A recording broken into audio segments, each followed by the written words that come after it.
Yeah, welcome very much to Conversation, and pleasure to welcome to the program a friend of mine and a friend of societies in a very large sense, concerned with matters that affect in a positive way our thinking about some of the least advantaged among us, who include many of the homeless, who still all too often are found on our streets and byways of this country, and people who are concerned with that are to be applauded in the highest order, and this is Kenneth Churchill, a proud name. And Kenneth, welcome so much again to Conversation. Hello, Harold. Good to see you. Hello, everybody. When we talk about homelessness, Harold, two things come to mind. I started about 25 years ago trying to,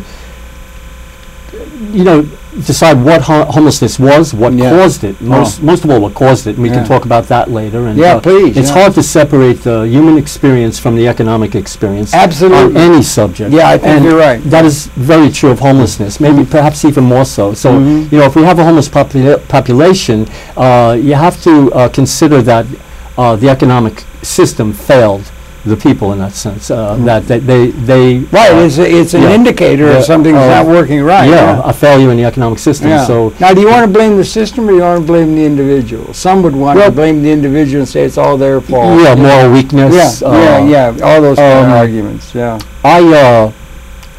I think self-responsibility is important for taking self-responsibility of a homeless individual. Taking responsibility can't be ignored, and it's the only way back, actually. And street news gave the responsibility. We're going to talk about street news in India and everything, but that's the way some of the people who are least caring really will take that position and say it's all their fault and blame the person, blame the victim of an inappropriate organized society. That's the easiest way for society not to take responsibility, and for society to continue being in denial about why they have a homeless population. Before 1980, Harold, there really wasn't a true homeless population in the United States. Wait a minute, say it again. Before 1980. Before 1980. There really wasn't the homeless population in the United States. Is that true? Well, spell that out. It seems to me there are always some people who are destitute. There was alcoholic tramping, but there wasn't a large homeless population by any means. There was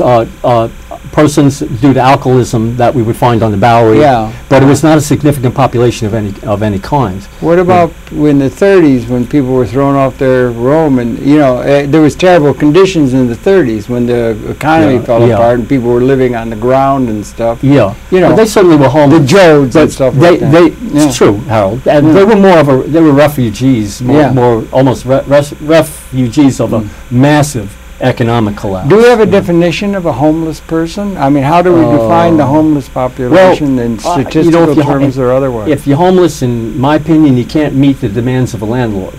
Okay. We'd all have a home if we could meet the demands of a landlord. So good if we pretty much comes down to that. And you say it didn't exist in large terms, at least the way you kept track of it, until about 1980? Well, 1980 it changes significantly into a genuine homeless population, where we see masses of people that are tossed out of the high-rise buildings, either pushed out of I don't know if Section 8 housing existed at the time in 1980, but any low-rent combination that kept them indoors was pretty much terminated in 1980. Is that because of Mr. Reagan? Well, how did that happen? Or why then? Why 1980? Not Ronald Reagan alone, but the ultra-conservatives that took power at the time. They administrated a policy of supply-side economics over human concerns. So they slashed social programs, which meant that thousands, if not millions, of people, beginning in 1980, start pouring out onto the sidewalks and living on the streets, on the sidewalks of all of the cities across the country. Sure, and mainly, predominantly in California and New York, I believe, where most of the population was anyway. Right. So, and I remember in early 1980s, I would take train rides into New York City, and I would explore the streets and try to understand what was happening to homeless people. Train rides from where?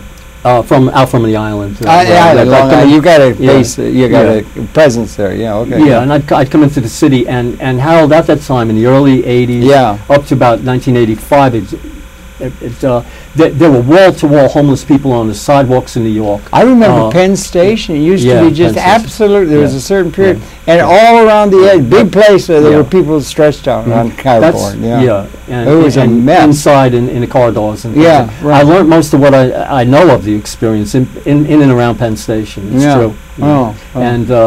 And along the way, I came to the conclusion that, I like everyone else, initially thought that a homeless person lost the financial ability to enter and remain in a building lawfully, right? That they lost building rights, so to speak.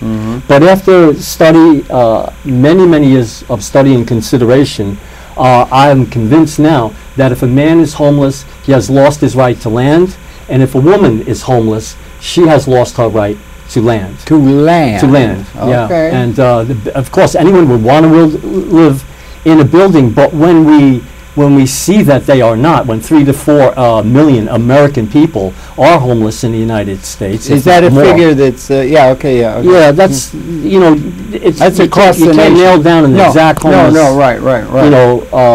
statistic. It can't be done. You know, but the estimates good estimates average between 3 and 4 million people.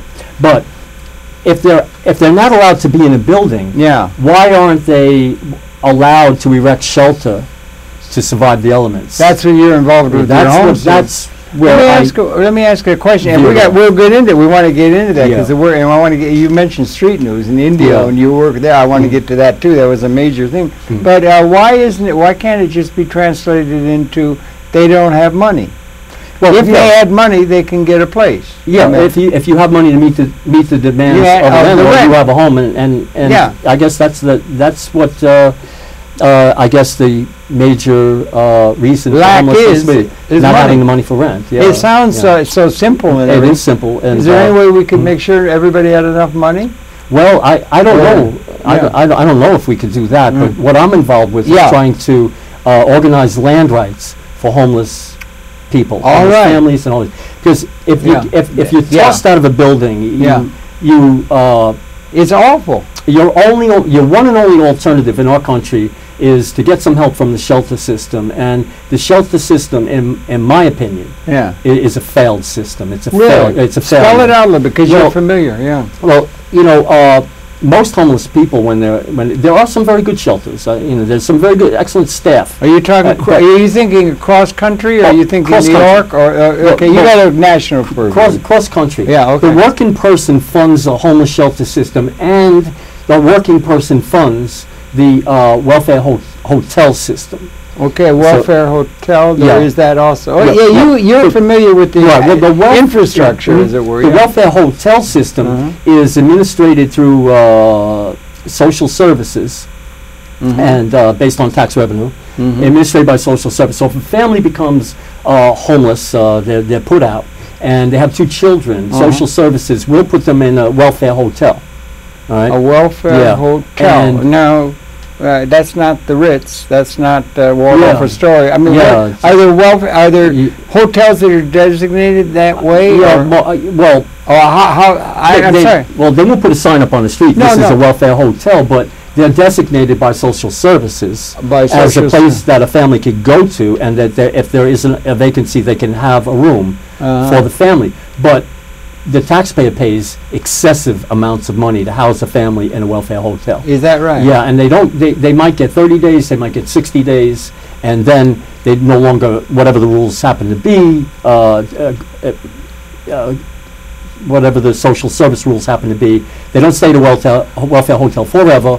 They're moved out from there, and the family gets divided, and then they're left with accessing the shelter system. And there it gets bad, because some shelters will take a man but won't take a child. Some shelters will take a woman but not take a man. So its tendency is to divide the family. Okay. Now let's get to the nomenclature now a little bit. You talk about welfare hotels. Now that's not designated. Let's say Manhattan. We're talking to a Manhattan audience right here. How many of those hotels do there exist in Manhattan to handle the people that would be homeless? And how many of those, and what is the shelter system? Is that what you call it? Yeah. Okay. Could you spell out what the dimensions are of that as a thing that they could repair to, let's say, in the middle of a storm, or you know what I'm saying?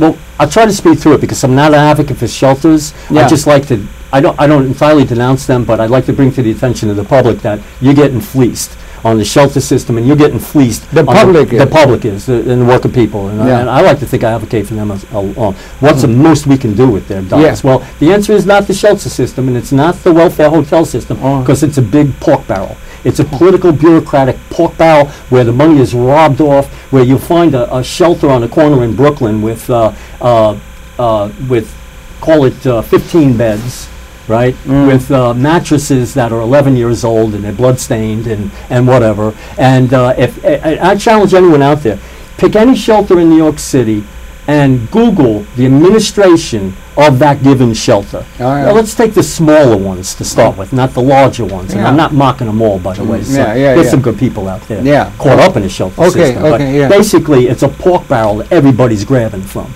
And it's a system whereas the homeless are left with nothing that they could say they own at the end of the whole thing. Right, so we have a social system. This might only be for a week or a month or something. But they've got the poor are going to have nothing to show. The working guy, his money's gone, right? And so who benefits from the shelter system?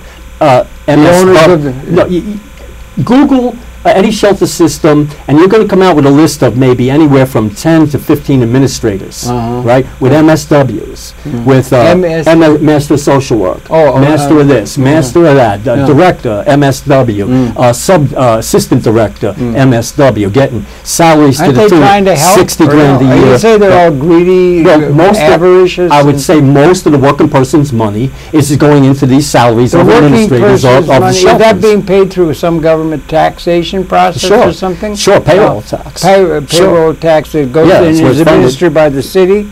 And not by the state or the nation or anything like that? Well, however, they tax the people and they pay these salaries. But these salaries are enormous compared to what the facility looks like if you go and look at it. It's like it used to have it's a slum, and you have about 15 administrators collecting 50, 60, 70, 80 grand a year for no-show jobs and do-nothing jobs. And I'm not talking about staff workers that work hard in shelter facilities on average pay. I'm talking about the hierarchy. I'm talking about the big salaries, and that's where your money's going. It's like the rich going to the rich. Like the whole society's that way. So we ask ourselves, Harold, we've had a large, massive homeless population for 30 years now. 30 years now. And we haven't developed one alternative to the shelter system, and we haven't improved the living conditions of homeless people via the shelter system. But why don't we also don't use 1 square foot of land in this entire country to help any homeless people, not 1 square foot of land. Now that's where you're talking about land. That's where I veer off from other advocates. It's what I have to bring. It's what I'm speaking here for now. I think, it's unique. We want you to spell it out. Because if we could have 1,000 homeless people in this room to speak for themselves, we can't meet that possibility, it can't be done. So I'd like to underscore how hopeless the situation is for homeless people in an urban setting where there's nowhere for them to go other than these places. Do you understand? It's a terrible situation. That's the major problem to be solved for homeless people. There's no lawful place to be. No, and if we could solve for that, move along. Help them, and that's what I've been trying to do. If we could solve for a lawful place for them to be, so that they don't have to be subjected to Jim Crow laws only enforced against homeless people. Jim Crow law. Jim Crow laws. What do you mean? We all know what Jim Crow law meant maybe it's good to reiterate. As it was used against American black people. But you can expand on it now with using the concept that's being used against homeless people of all nationalities. That they're losers or what? I mean, all the different cities have different ordinances that are only enforced against homeless people. I'm going to call them Jim Crow Acts. I see. Okay, aimed only at homeless people. And it's normally well, for example, right now in California, there was just a ruling by the Court of Appeals, United States Court of Appeals in California, right, that reversed a law in Los Angeles which said it's illegal for anyone to sleep in their car overnight. Right. Okay. So that, in other words, if a homeless person was trying to sleep in their car in Los Angeles, they were subject to arrest. Okay. But that same law would not be directed at anyone except a homeless person. Right. So I'm calling it Jim Crow. I see. Yeah. Right. In Florida, in Daytona, where I organize too, if homeless people were found sleeping, it broke the city ordinance. It's a Jim Crow ordinance directed only at people that are homeless in Daytona for sleeping. Right. So we have across the United States, we have the ordinances and Jim Crow laws vary from municipality to municipality. And what a homeless person can get by with in one municipality, he'll be arrested for in the next municipality. I wonder if they have a Fugitive Slave Act that would apply. It used to apply to blacks that would be free and they'd have to be sent back.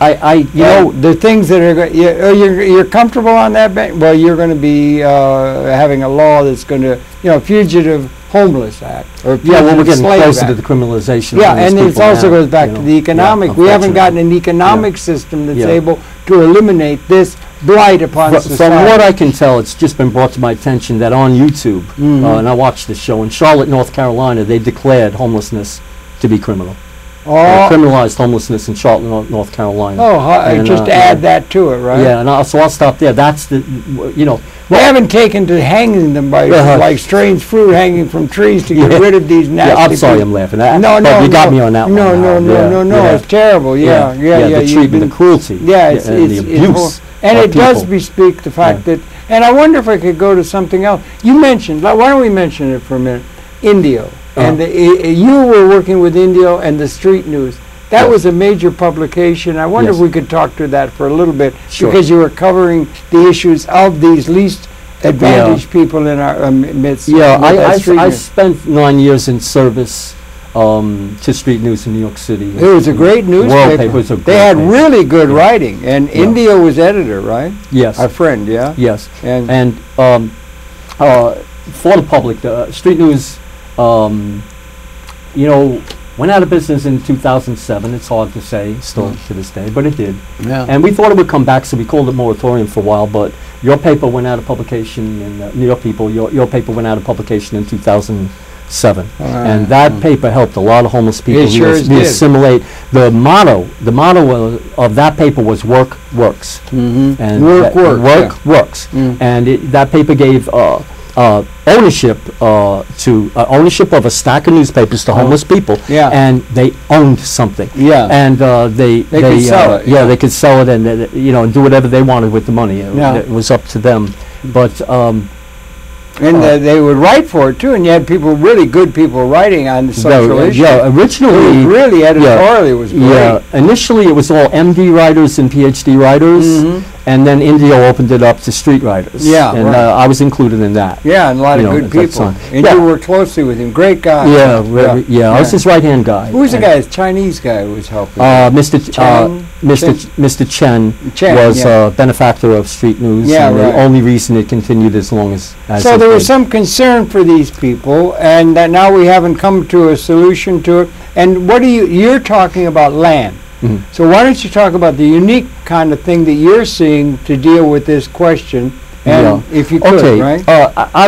I've been for a long time trying to gain land rights for homeless people. That meant if you could not enter and remain in a building lawfully, that would be the cause of an immediate land right in our nation. Somewhere. Land right. The right to land, the right to access land and erect minimum structure to survive the Now, are you talking about, let's say you're in the middle of Manhattan, you're thrown out of your apartment, then what land? Do you go to Central Park, or you go out on the outskirts, or a town, or what? Where do homeless people, what do they resort to when they are thrown out of buildings? The land. It's always the land. The land. It's a park, it's a field, it's somewhere. They're on the land, unless they can fly. If you've ever seen a flying homeless person, all right, if they're not a flying homeless person, then they're on the land. So I say if they exist on the land anyway, it's the responsibility of society to organize that basic fact of life. Where are homeless people? They're on the land. Let's organize it. Okay. That's all I stand for. It's not complicated. And encourage places for them to repair to, perhaps? Yeah. So I came up with this. I came up with the organizational plan of creating one homeless land reservation for each county of the United States. How many counties are there? On the last show we talked about this, but say there are 50 counties per state, approximately, and there are 50 states. It's about 2,500. 2,500 counties. Approximately 2,500. And they vary in size, I presume, and all that. Yeah, according to population. How much but land that's a way to break it down on a national basis. It wouldn't be a large homeless land reservation, unlike Indian reservations, which was the model for this concept. Okay, that's got some problems. The Indian reservation system has got some problems. Sure. The inherent, go ahead. They're not trespassers. Okay, American native is not a trespasser. There's a place where they could go. The non-Indian American citizen is a trespasser if they can't pay a landlord. That's what we're trying to patch up. It's like indentured slavery. Or it's like a Fugitive Slave Act isn't so off base in terms of the attitude society has. With their treatment of the homeless. Or the people that are really down and out. And now there's starting to be structural things that are coming to where the people are homeless, like the Jodes in the 1930s. There was nothing they could do. It wasn't their fault. It was the fault of other manipulators of the economy and the political order. You can't separate the economy from homelessness. Right. Well, how people have been replaced by machines. They're being replaced exponentially by machines now. And the labor input to production even isn't there. 85% of American labor is done by machine today, not manual where do you labor. get the figure? Heard that on radio. Heard it on the radio. Yeah, reliable radio Is that station. national or world? I mean, world scale? It referred to our country, but it could be the case elsewhere. Well, I know that information technologies, for instance, are going exponential. That is, they're not arithmetic in terms of the growth and everything, and it's going, it goes and it's going exponential. And it's also now, I mentioned to you, I'm not sure if we did or not, Piketty, the fellow, Thomas Piketty, wrote the book that all the world establishment is reading, including President Obama and the heads of all the major corporations and the Chinese and major world institutions of work. And essentially what it is very deep and detailed and everything, but it says that it's not only the information technology, but it's now morphing over into robotics. Robotics now are coming. It used to be down Hans Moravec down in Carnegie Mellon, they'd have a thing that would move across and bring you a cup of coffee. Now the robotics are that's extension of the information technology to doing the world's work. And algorithmically, all those checking boxes the bureaucrats do and get paid such high salaries and everything for, it's called work, but it can be replaced by algorithmic thing. So the work input to the productive process, which is like it's like all the assets that represent the technology producing and able to produce a tremendous cornucopia of material goods and services that would be useful are all owned by a tiny plutocratic class. And the people who were needed, you had to have them. Henry Ford needed people, workers, are being displaced structurally. It's not their fault. And they don't have a way of distributing effective buying power to the masses of the world to buy and pay for and enjoy the things that can be produced. A major problem confronting the whole system by which the planet operates. And I've asked myself, where are the people going to be? Where are they going to be? We're making no arrangements. We have no alternatives for American families. Any other than saying we're going to get a job. But those jobs are going to be massively and structurally stopped. And people, the requirements of employment today are highly specialized. People have to meet the demands of highly specialized modern forms of employment. You can't take a homeless person that's got holes in his sneakers, hasn't had a store-bought haircut in 9 years, and he's missing a tooth, and other unfortunate things that come with being homeless. And he's going to get hired when somebody with a master's degree is waiting tables right here in in Manhattan. People are being displaced. Yeah, well, they're being displaced structurally. Yes, I agree. And even things that are in the bureaucracy of a corporation, there's all kinds of service people, and what they're doing is checking boxes in a form. And that can be done algorithmically.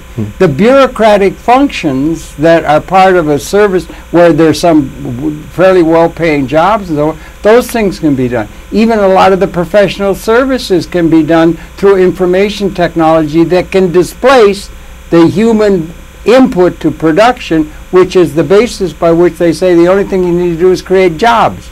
They're not going to be able to create the jobs, and the whole world establishment is worried about that flaw in the structure by which the world economy operates. And there are, on the contrary, there are fewer and fewer labor jobs available. Lord Keynes said they were going to be confronted in your maturity for the people of 1930. You're going to be confronted with massive technologically induced unemployment worldwide. Right, right. So it's a real problem when you've got everything owned by a tiny and it's here.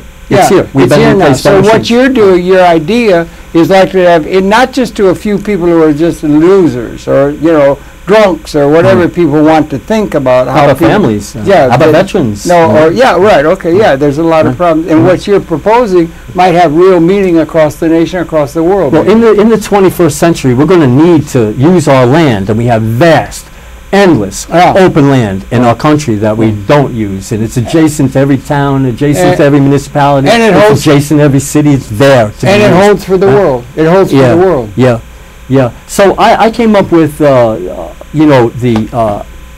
idea of creating a national civil defense for people of homeless land reservations, one for each county across the United States. Yeah, okay, good. And stick with me, people. Yeah. If a homeless family was leaving the state of Oregon because they heard there was employment opportunity in Richmond, Virginia, they could proceed county by county by county. Oh, they could cross stopgap places to live. Right, they could cross the American grid in search of economic opportunity. Okay. And that is key to the national plan. Okay. We need to put our people where the work is. If they're homeless, how are we going to get them there? To start life again, to begin again. How are we going to keep the family intact versus the shelter system? But how are we going to deal with the massive technologically induced unemployment where there's nowhere for them to go to get a job, to get money? But where are they going to be? Well, where are they going to be? How are they going to be done? We'll take the approach of first things first, Howard. Yes, sir. If you have a homeless land reservation, also you can have like veteran services. You can have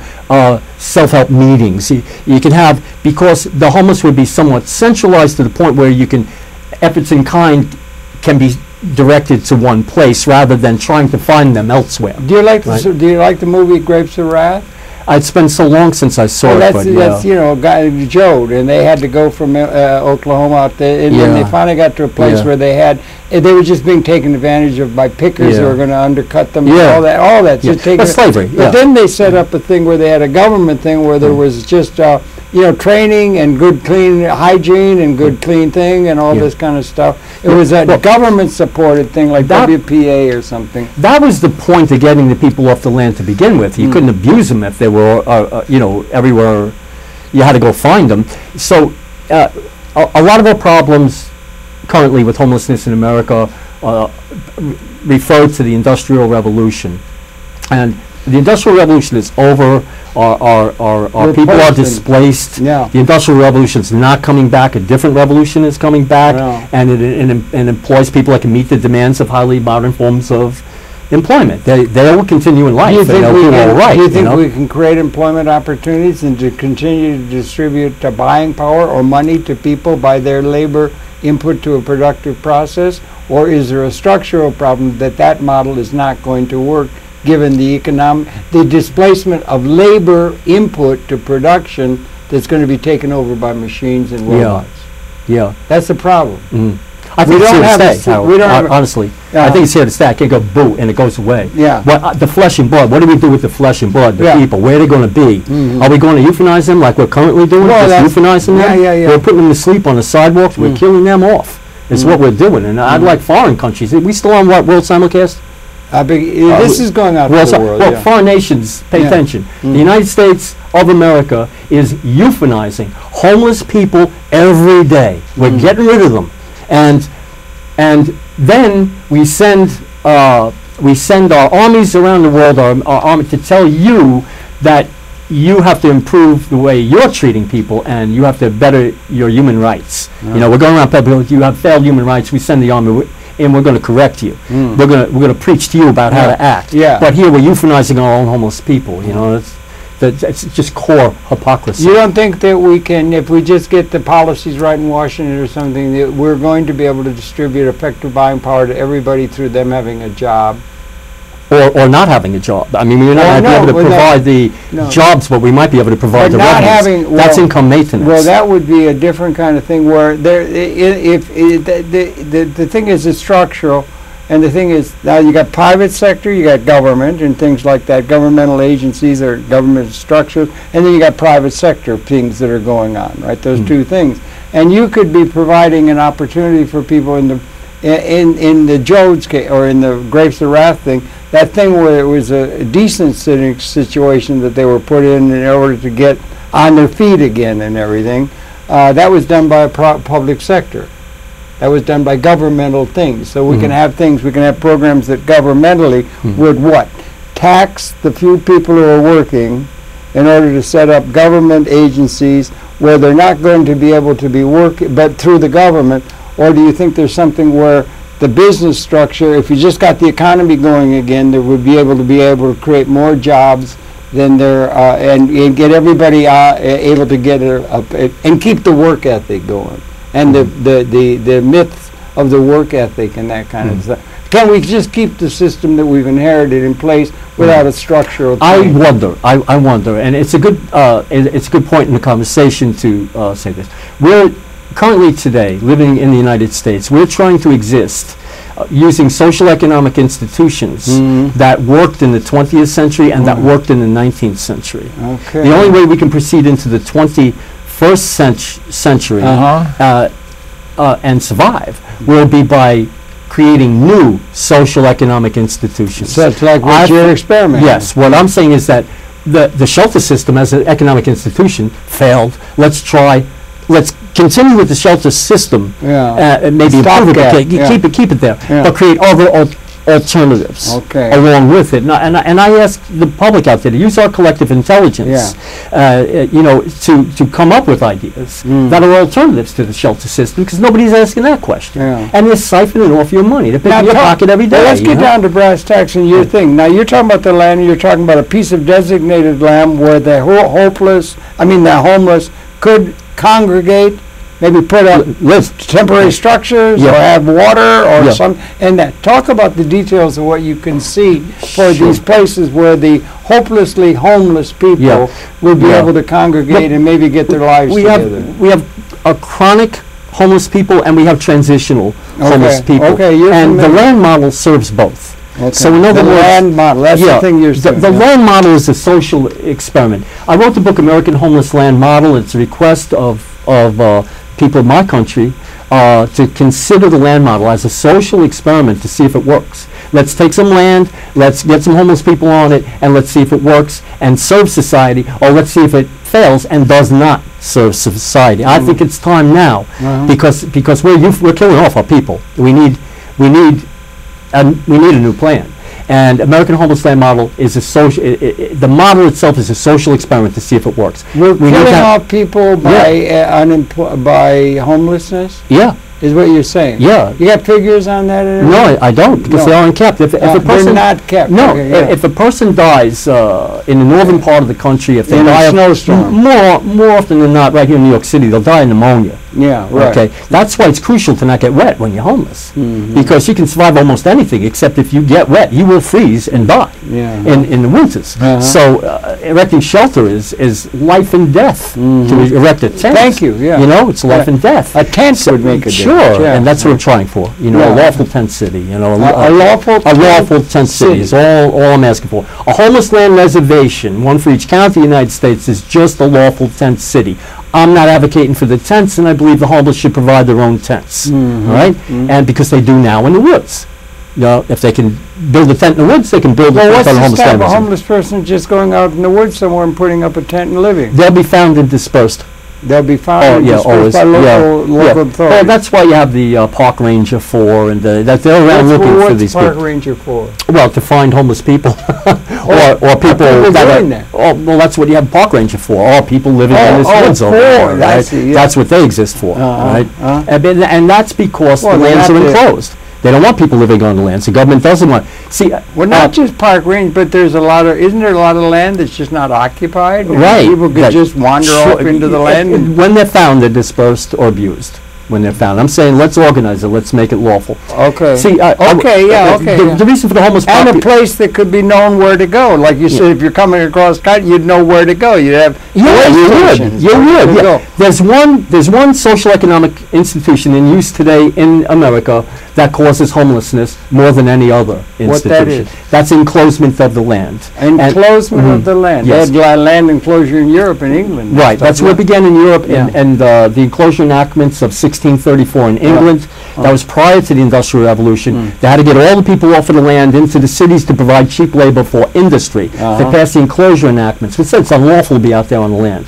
It's unlawful to kill that rabbit and eat. It's unlawful to build shelter. You have to go to the city and work at that drill press that we're going to build. That's right. Right? So it proceeded from there throughout Europe, the enclosement of the lands as an economic institution. Now it got to America, and when the government got powerful enough in America, initially they couldn't enclose the lands. But when the government got powerful enough to enclose the lands, they followed the economic institution of Europe and enclosed the lands to force the people into the cities to provide cheap labor for industry. Now the Industrial Revolution is over, and all the people that could have been employed in it and had better lives in the Industrial Revolution held their own. Now they're displaced. So we need a new social economic institution to take its place. That enclosure could have said, "Get thee to the satanic mills." William Blake. So in other words, we need a new social economic institution. I'm saying the American Homeless Land Model could be the beginning of a new social economic institution of using our land as a civil defense of the people. I'll say, if my country, the United States, had a kibbutz like Israel does, I wouldn't be in this room right now fighting for land rights. Is that a model that could be followed? Is that a model that could be followed? Why doesn't my country have a kibbutz? No, I'm asking you. You're familiar with the kibbutz? I think the kibbutz is a great model. You do. So we have a kibbutz and a land model. You know, in the United States, do something to help you people. We've got to help our people. No, but the kibbutz idea, and there's different kinds of different kibbutzes, aren't there? And then some of them are urban, some of them are not. Or I don't know a great deal about it. Yeah, but, you don't know. If you can't meet the demands of the challenging demands of an economic system in Israel, you have an alternative. You can go on a kibbutz where there's less competition and less economic demands, and you can meet those demands. So how are these places? We don't have that here. You got these counties and everything. You got to think how far. First of all, do you have a website or anything where people can go? And can we let them know about that? Maybe now and again in the program.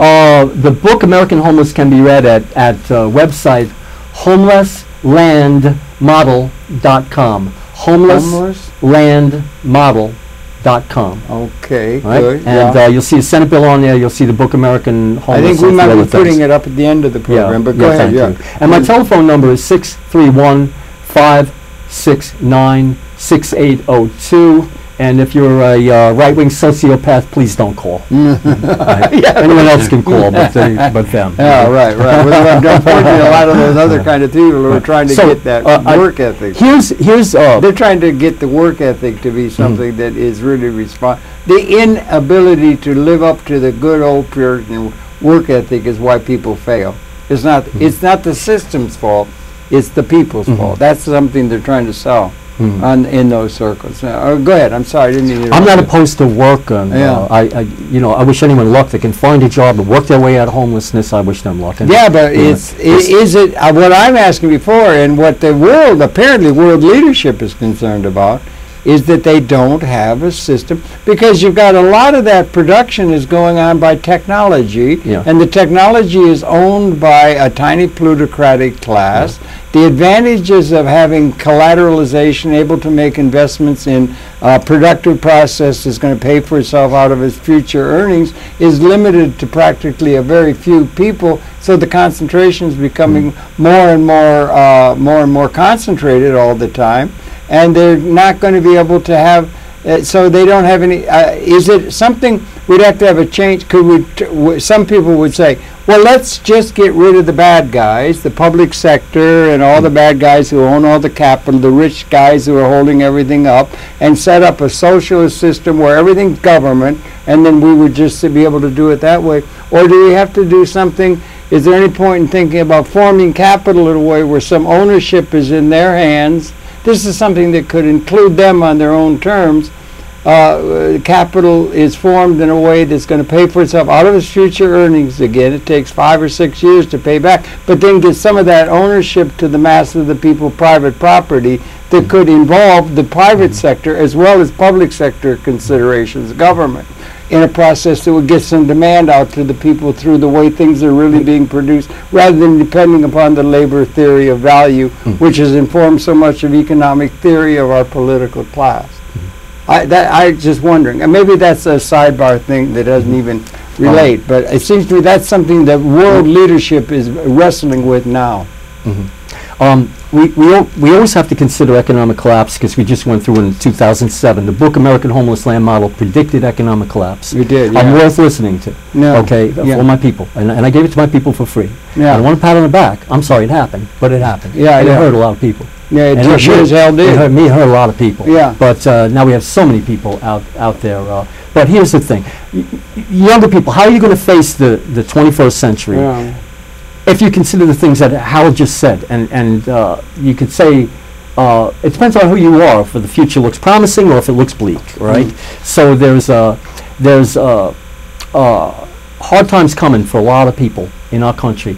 I believe that to avoid economic collapse, we need to get some demand. Several new economic systems. American Homeless, the book tells you how to deal with economic collapse. So how you deal with economic collapse, people, pay attention, listen to me, all right?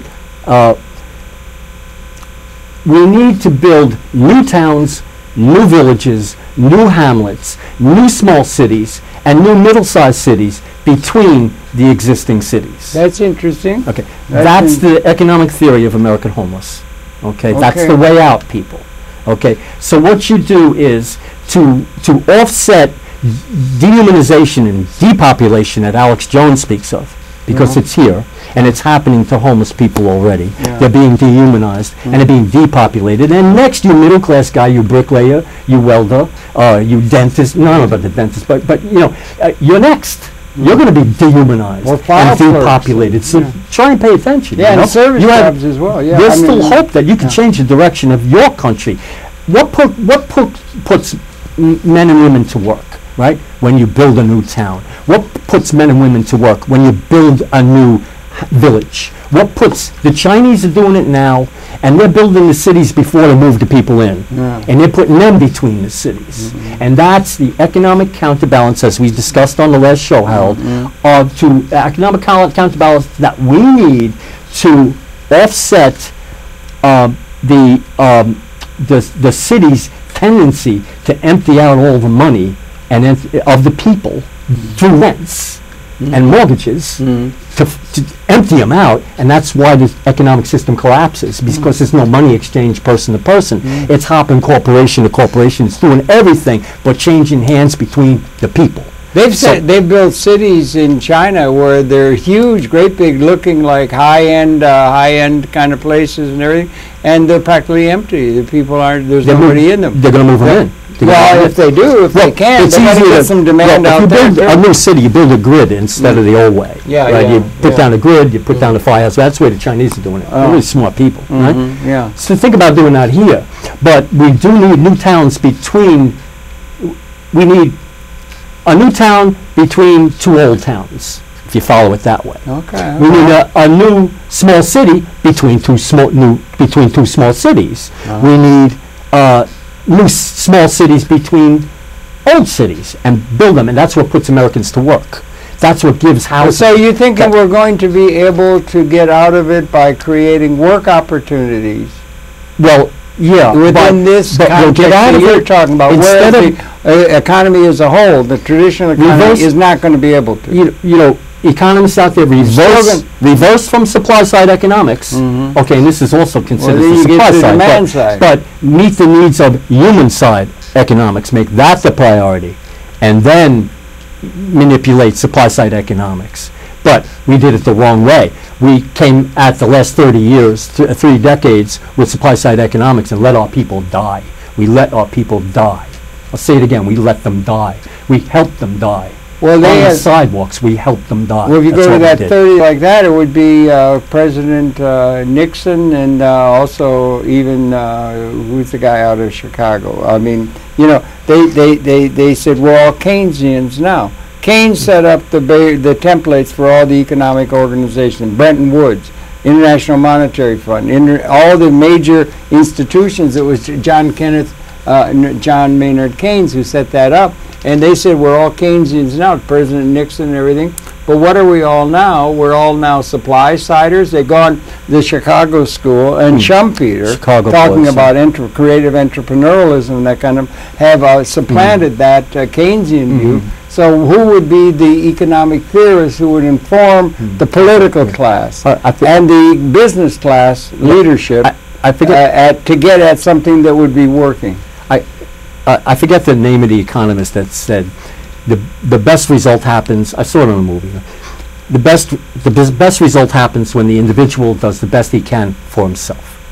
Right? Oh, well, and this other economist came along and said, true, but the best results happens when the individual does the best he can for himself and the group. Okay. Right? Yeah. And that's the way out. That's the way out, is to consider the group, consider all of us, consider the collective. You know, and people. Well, that would be a bridge between both, where it's right and left, and, and that kind of thing. Chomsky talks about that a little bit too. Also, yeah, no, he does, and others do, you know, and everything. So, are you optimistic? Well, no, a little more. How far along have you gotten? Have you been able? You're doing something upstate and that kind of stuff. Some practical application of your theory. Yeah. How is it getting going? What do you need? What can be recurred? Are there, is there a website? Is there distribution among people of like mind and that kind of thing? Thanks, Hal. Get the word out.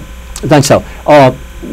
One sentence before that on the land model. If we had a county land model, civil defense for the people, a county land model in every county, say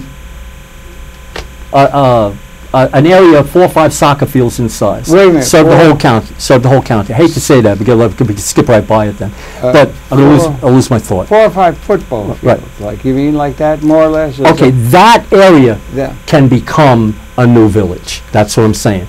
So you'd have 2,500 new villages. And what would be there? Just land? It'd be land with homeless people on it. Yeah. But that's what happened in the frontier towns, in the pioneer towns, when this country first grew. It started with a tent city. It went to shanties. It went to buildings better than shanties. And ended up skyscrapers.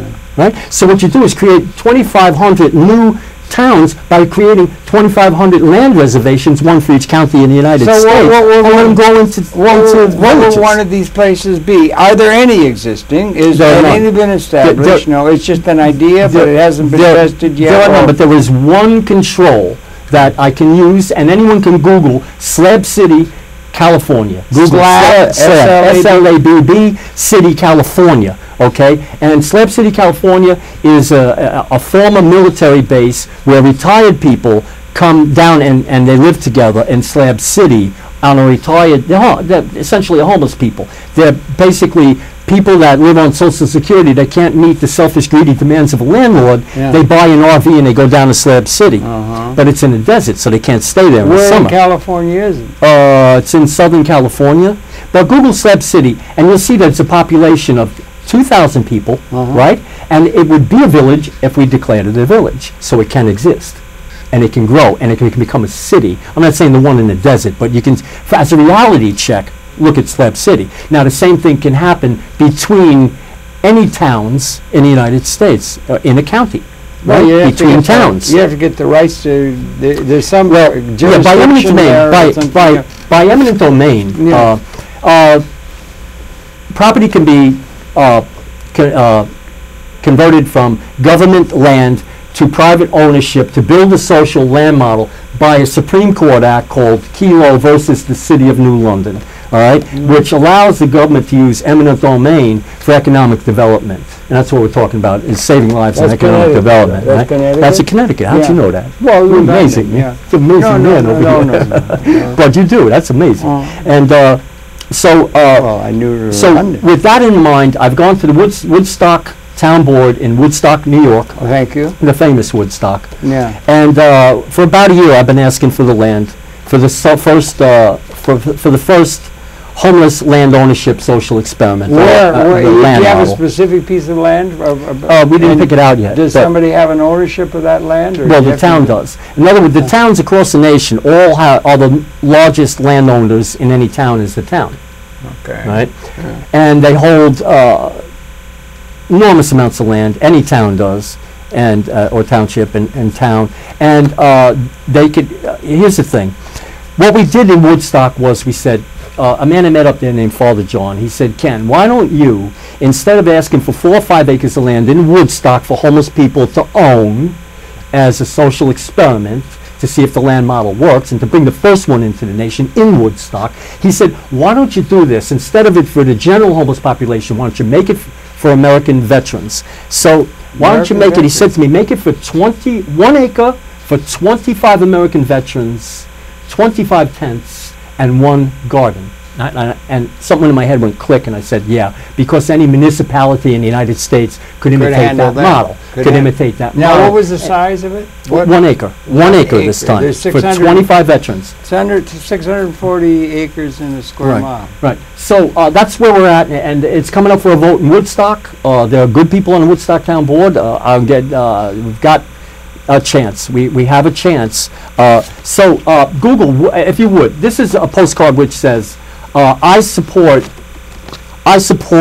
homeless land ownership social experiment. Hold it up to that camera, or let me hold it up. Okay. I support. You just talk. Can you come in on this? I support homeless land ownership social experiment. People, please take out a postcard and please send in a postcard to Woodstock Town Board saying I support. Make your own card up saying I support homeless land ownership social experiment. Address it to the Woodstock Town Board. And you get the address, you Google Woodstock Town Board, Woodstock, New York. You have to have a New York in there. And the address pops right up. Yeah. And mail off a card to them, especially if you're a veteran. If you're an American veteran, anywhere in the United States, wherever you are. If you're a veteran anywhere in this country, any one of the 50 states, please send a postcard in to Woodstock Town Board to support this model for 25 veterans. They would own the acre. It'd be the first in Western civilization since the enclosure enactments in 1634. And it's public opinion. You don't have to live in Woodstock. It's not a residential requirement. Just do something for homeless people. Why veterans? Why veterans? Because that's a good question. Veterans, even if their lives are in trouble and they're homeless, they're more inclined to remember discipline, and they're more inclined to remember organizational skills. And they know how to fight. And they can hunt deer and eat. But we can make this work in Woodstock if you send in the postcards. Google Woodstock Town Board and say, I support homeless land ownership social experiment. Just you don't have to say anything else. Just and they'll know what you're talking about. Have you presented issues before the town board and everything? Yeah, I have. Yeah, sure. The keeping the peace and so forth. And stuff. Yeah, and what's the reception of the local community? It's getting better. The people of Woodstock are behind it. The town board is getting behind it. It's coming up for a vote. So the postcards will help.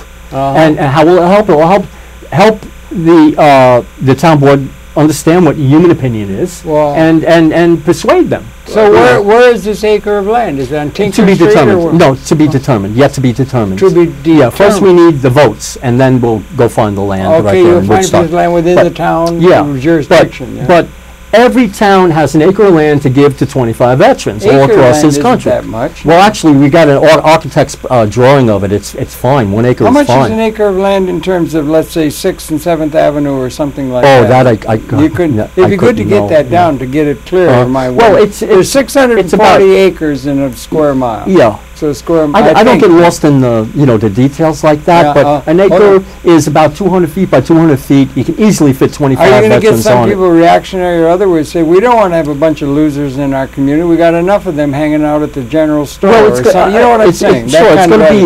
It's not going to be put across in front of anybody's house or anything. It's going to be out by itself. It's going to be out by itself. Yeah, and could you have water laid on? Could you try to have water laid on? Well, the thing is, I'm trying to keep the cost to the taxpayer to zero. Okay. Oh, to zero. Okay. So as close to zero. And the people who would come would have their own tent. Well, where they get right? They get a tent city. Yeah, where they get at least they're not going to die in a storm. Right. At least they're not condemned to death. Right.